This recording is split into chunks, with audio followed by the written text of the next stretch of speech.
उन्हाळा विशेष थंड थंड मलाईदार आणि एकापेक्षा एक वेगवेगळ्या चवीच्या लस्सीच्या रेसिपीज आज आपण बघणार आहोत. नमस्कार, मी तेजश्री खाद्यप्रेमीच्या किचनमध्ये मनापासून स्वागत करते. तर लस्सी बनवण्यासाठी आपल्याला लागणारे घरगुती आणि फ्रेश असं छान घट्टसर 1 लिटर दही हे मी घरीच बनवलंय. याची रेसिपी तुम्हाला हवी असेल तर कमेंट्स करा. आता या दह्यावरील जी मलाई आहे ना ती आपल्याला जरा वेळाकरिता साईडला काढून ठेवायची आहे. ही आपण सर्विंगला वापरणार आहोत. आपल्या दह्याला बघा अजिबात पाणी सुटलेलं नाहीये, मस्त असं घट्टसर तयार झालंय.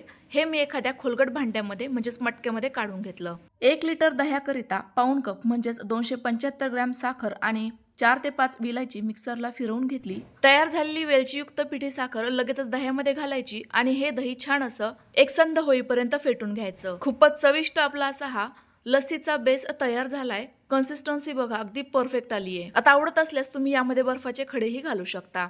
वेगवेगळे फ्लेवर बघूयात. सुरुवातीचा केसर पिस्ता, त्याकरिता 3 तास भिजवलेले केसर आणि पिस्ता सोबतच हा लस्सीचा बेस मिक्सरला फिरवून घेतला. आपला पहिला फ्लेवर तयार झाला. दुसरा फ्लेवर आहे मँगो, त्यासाठी आंब्याचा गर आणि लस्सीचा बेस मिक्सरला फिरवून घ्यायचा. मँगो फ्लेवरची लस्सी तयार झाली. तिसरा फ्लेवर आहे रुअफजा, जो माझा फेवरेट आहे. त्याकरिता रुअफजा आणि लस्सीचा बेस मिक्सरला फिरवून घ्यायचा. आणि सर्वांत शेवटी सर्वांची आवडती ते म्हणजे प्लेन फ्लेवर, तो म्हणजे आपला लस्सीचा बेस. तर तुम्हाला आजचा हा लस्सीचा प्रकार कसा वाटला कमेंट्स करून नक्की कळवा. डिटेल रेसिपी करिता खाद्यप्रेमी YouTube पेजला नक्की फॉलो करा. पुन्हा भेटूयात. Bye bye.